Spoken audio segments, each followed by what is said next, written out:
There is a village that pays taxes to Portugal, votes in Portuguese elections, and has used the euro since it was introduced.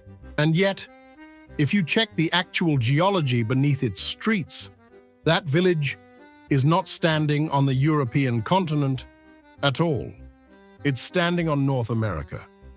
Fewer than 430 people live there. And by the end of this video, you'll understand exactly how a single village ended up split from its own country by an invisible line under the ocean floor, and what that isolation did to the people who've lived there for 5 centuries. Let's take a closer look. This is Corvo, the smallest and northernmost island in the Azores, a speck of volcanic rock roughly 6.5 square miles wide, sitting alone in the middle of the North Atlantic. It belongs to Portugal in every legal and political sense.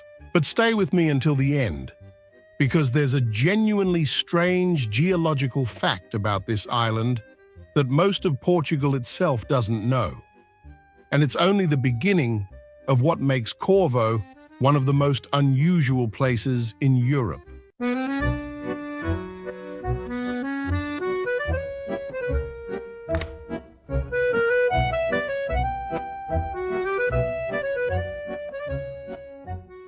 Corvo formed roughly 700,000 years ago, built entirely by the volcanic activity that shaped the entire Azorean archipelago, of violent origin whose most visible legacy today is the Caldeirão, a massive crater more than 2 miles around. Its floor now a lush green bowl, holding 2 small lakes that mirror the sky.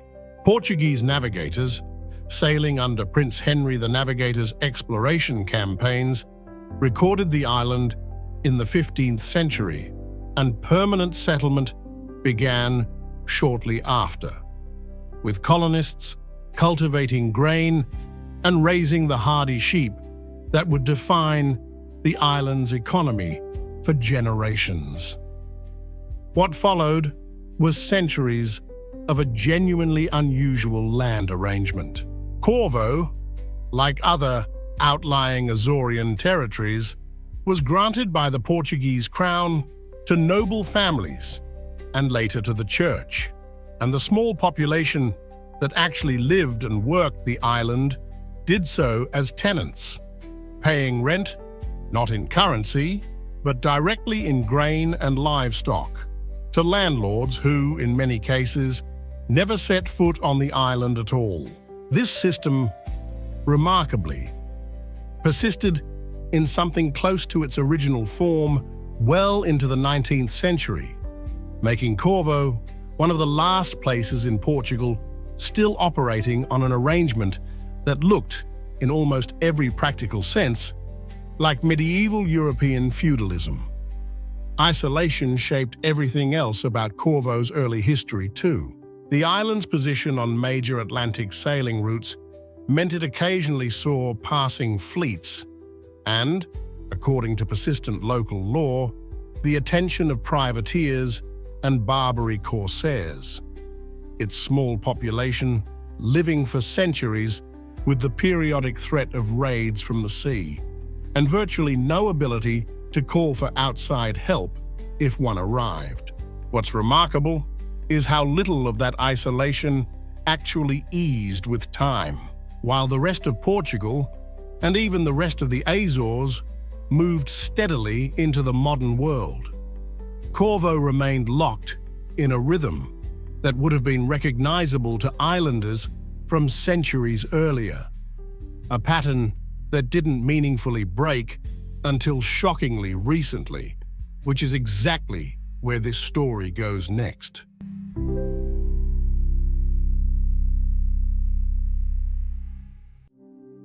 Here is the detail that surprises almost everyone who learns it. Corvo Island did not have electricity or a telephone connection of any kind until 1973. Not the 1870s, 1973, within living memory of people alive today.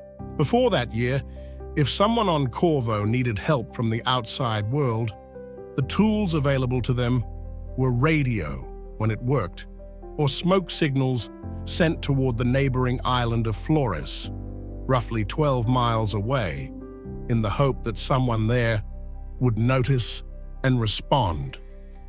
That kind of isolation wasn't a temporary inconvenience.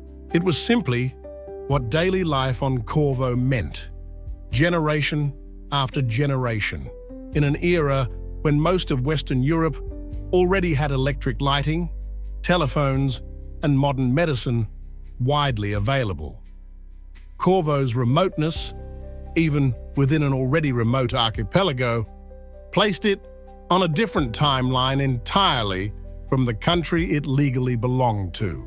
And there's a deeper, stranger layer to that isolation, one that has nothing to do with infrastructure at all. Corvo and its nearest neighbor, Flores, sit geologically on the North American tectonic plate, separated from the rest of the Azores and the rest of Europe by the boundary where two of the planet's major plates meet, running directly through the archipelago itself.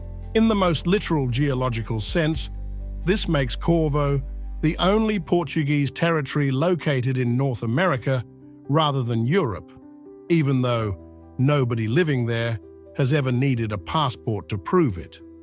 That combination, genuine physical isolation and a genuinely strange geological identity, is what makes Corvo more than simply a small, remote island. To understand how a community this size actually functions today, though, we need to talk about something most travel videos about Corvo skip entirely: what it actually costs to live here and how anyone makes a living at all.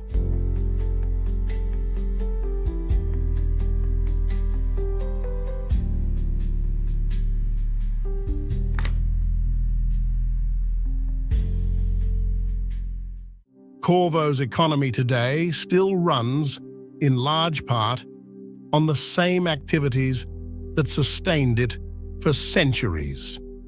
Cattle raising and small-scale viticulture remain the primary sources of income for much of the island's population, alongside fishing and the modest tourism trade that reaches the island each summer. There is no large-scale industry here, no significant employer beyond agriculture, the handful of small businesses in Vila do Corvo, and municipal government roles serving Portugal's smallest and least populated municipality. Because virtually everything beyond what the island itself produces has to be shipped or flown in across the same stretch of open Atlantic that once required weeks of sailing to cross, prices for imported goods run noticeably higher than on mainland Portugal, or even the larger, better-connected Azorean islands. At the same time, because agriculture here remains small-scale and largely unmechanized by necessity, most food produced locally is organically farmed and locally sourced almost by default, not as a lifestyle choice, but simply as how food has always been grown here. Housing and land in a community this small operate almost entirely outside any formal real estate market that outsiders would recognize. Homes are passed within families across generations far more often than they're bought and sold.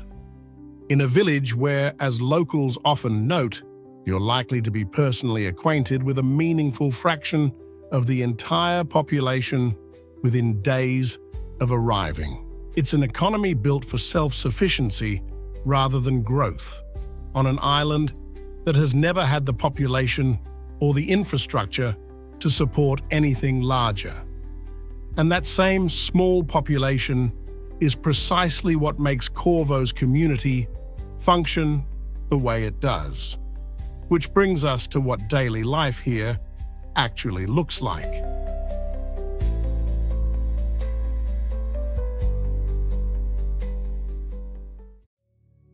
Vila de Corvo is not simply the island's main town. It is the island's only settlement, home to the entire population of roughly 400 people, clustered into a compact grid of whitewashed stone houses, connected by narrow lanes called canadas, many too tight for a car to pass through. The result is a village that feels, almost deliberately, frozen at a scale earlier centuries would recognize. Daily life here runs on a rhythm shaped as much by weather and the arrival of the ferry or the small aircraft from neighboring islands as by any conventional schedule. There is one restaurant on the entire island, a handful of small snack bars, one small hotel, and a couple of grocery shops. Infrastructure sized exactly to a population this size, no larger. What residents describe most consistently isn't hardship, but an unusually deep sense of mutual familiarity, the kind that comes from living your entire life within walking distance of literally everyone else on your island. Community events, church services at the central Igreja de Nossa Senhora dos Milagres, and the shared rhythms of fishing and farming seasons bind a population this small together in ways that are simply structurally impossible in a larger town.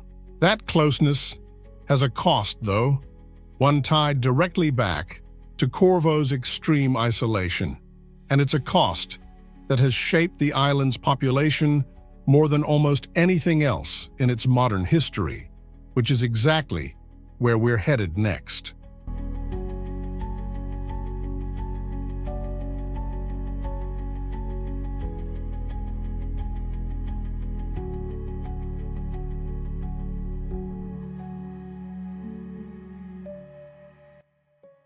Like the rest of the Azores, Corvo lost a substantial share of its population to emigration through the 19th and 20th centuries.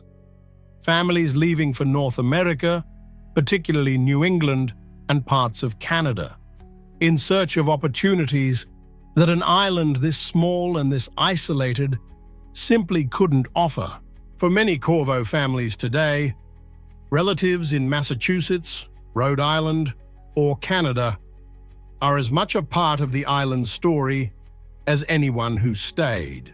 That emigration is the direct reason Corvo's population sits where it does today, hovering between roughly 380 and 430 people, depending on the year counted, down from historical highs in a pattern repeated across smaller Azorean islands throughout the 20th century. What's notable about Corvo specifically is how much of that connection to North America has been maintained rather than lost. Return visits, remittances, and a diaspora community that, in a strange echo of the island's own tectonic geology, quite literally has roots in North America now, in more than one sense. The businesses that do exist on the island today, the restaurant, the snack bars, the small hotel, exist to serve both this small resident population and the modest but growing number of visitors drawn specifically by Corvo's UNESCO Biosphere Reserve status, its exceptional birdwatching, and its reputation as one of the last genuinely undeveloped corners of Europe. Tourism income, while still small relative to agriculture, has become an increasingly important supplement for the families who chose to stay rather than follow relatives across the Atlantic. All of this, the emigration, the tiny surviving population, the deep connection to a diaspora thousands of miles away, sets up the very last piece of what makes Corvo such an unusual place. Because before you can fully understand why this village has held on for 5 centuries against every incentive to simply empty out, you need to actually understand how someone even gets here in the first place.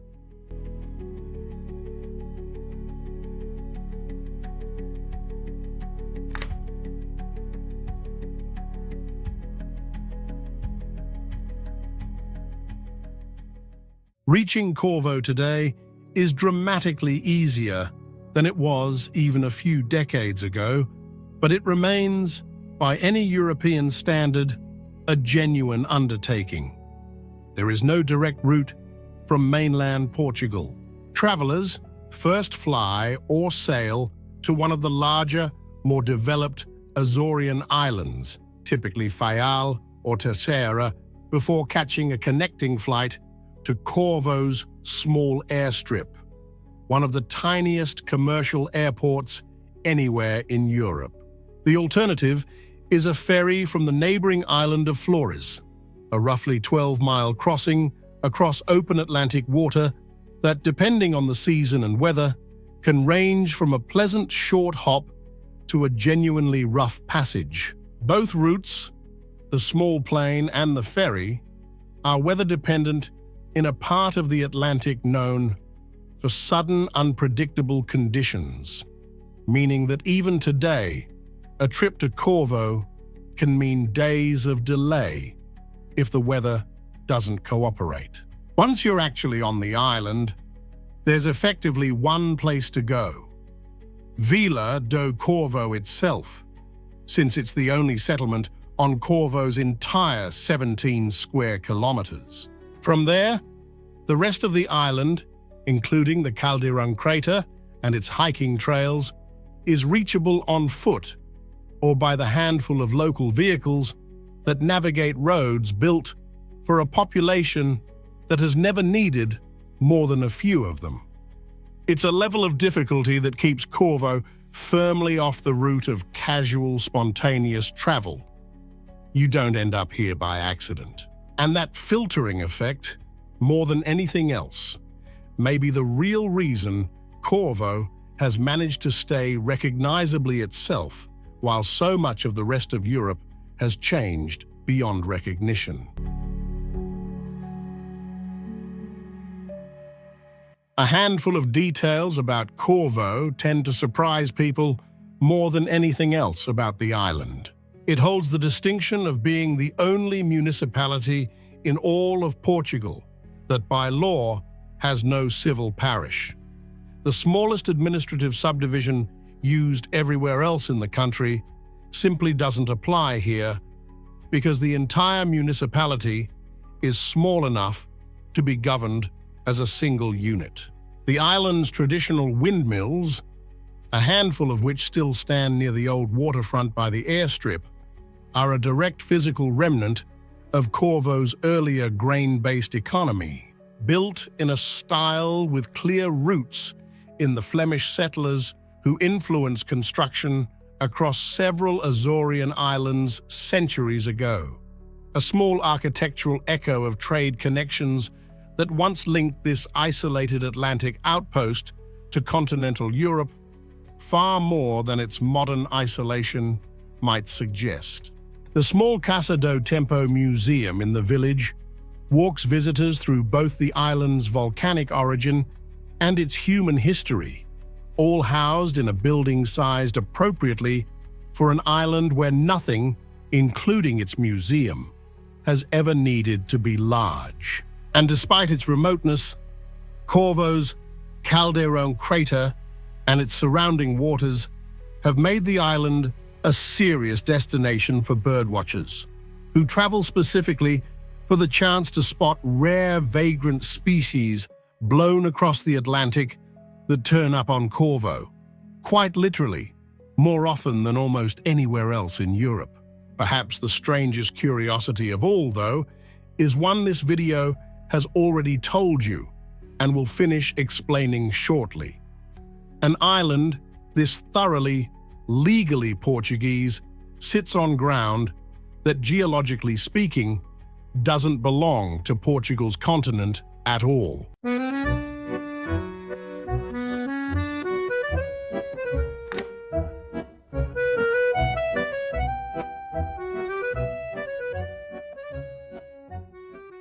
Modern Corvo faces a version of the same challenge that has shaped it for centuries, just with different stakes. The island's tiny population makes basic services genuinely difficult to sustain. Healthcare beyond the most basic level requires travel to a larger island. Education past a certain point means leaving Corvo entirely, and any significant medical emergency still depends heavily on weather-dependent transport that even now can be delayed by days. The same emigration that shaped Corvo's 20th century continues to pull at its population today, as younger residents weigh the pull of opportunities elsewhere against a way of life that, for all its closeness and stability, offers a genuinely narrow range of careers and experiences. Every family that leaves represents a meaningful percentage loss in a community this small, a dynamic that larger towns simply never have to reckon with in the same visceral way. At the same time, Corvo's very isolation, the thing that has always threatened to hollow it out, has become, in an era of mass tourism straining much of the rest of Europe, something close to an asset. The same difficulty that limits casual visitors also protects the island from the kind of over-tourism reshaping larger, more accessible destinations, allowing Corvo's UNESCO biosphere status and its slow, undeveloped character to remain genuinely intact rather than merely marketed as such. Balancing those two forces, the real risk of a community too small to sustain itself against the real value of remaining exactly as untouched as it currently is the central, unresolved question facing Corvo today. And it's a tension that traces directly back to the two facts this entire video has been building toward, which we're finally ready to fully explain.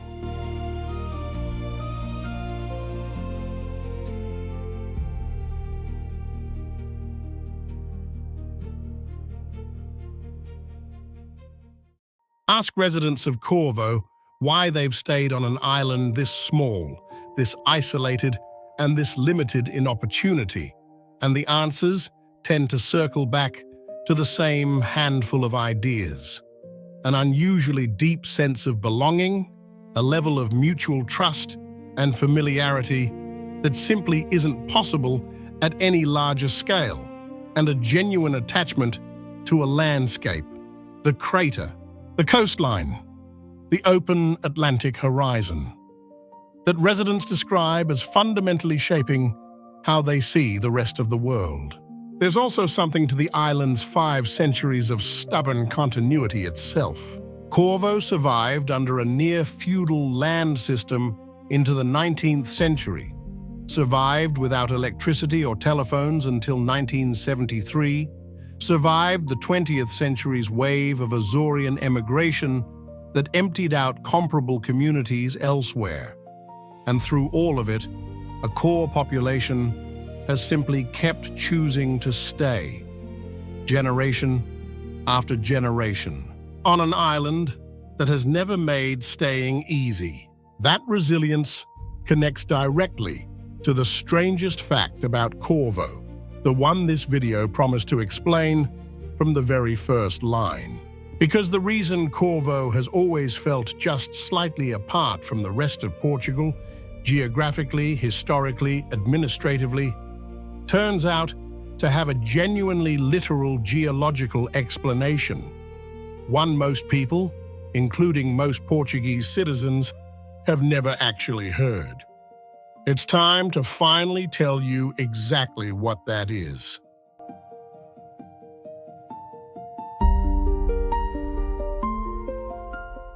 The boundary between the North American and Eurasian tectonic plates runs directly through the Azores archipelago, splitting it in a way most visitors never realize. 9 of Portugal's Azorean islands sit on the Eurasian plate, geologically part of the same landmass as continental Europe. But Corvo, along with its nearest neighbor Flores, sits just west of that boundary, on the North American plate. In the most literal geological sense, this means Corvo is not part of Europe at all. It is technically a piece of North America, making it, alongside Flores, the only Portuguese territory located on that continent rather than its own. Every legal, political, and cultural marker says Corvo is thoroughly Portuguese and thoroughly European. The ground itself tells a different story, one that predates Portugal, the Azores, and human settlement of any kind by millions of years.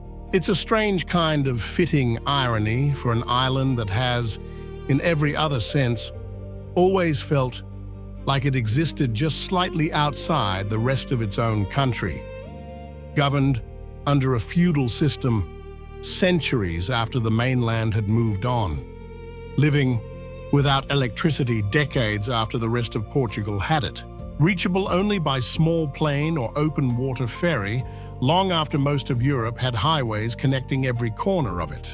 Corvo's geological separation from Europe isn't the reason for any of that cultural and infrastructural isolation.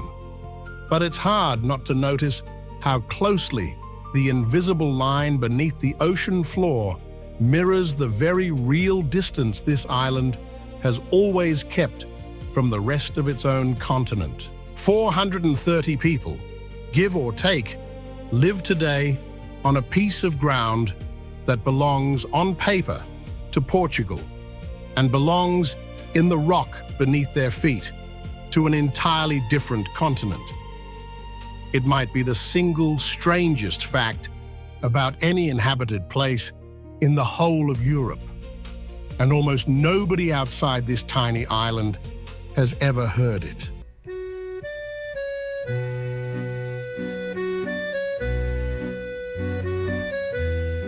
There's something quietly poetic about an island that has spent 500 years existing just slightly apart from the country it belongs to. Legally Portuguese, geologically North American, historically feudal, long after feudalism ended everywhere else, electrified only within living memory. Corvo has never quite fit neatly into any single category, and maybe that's exactly why it has survived as recognizably itself for this long, while so much of the rest of Europe has been smoothed into sameness. Perhaps the real lesson of a place like this is that belonging was never really about which tectonic plate you happen to stand on. It's about the 400 people who, generation after generation, have simply kept choosing this island as home. If you find meaning in these forgotten coordinates, consider subscribing to the map. Together, we'll keep rescuing these places from the silence of history.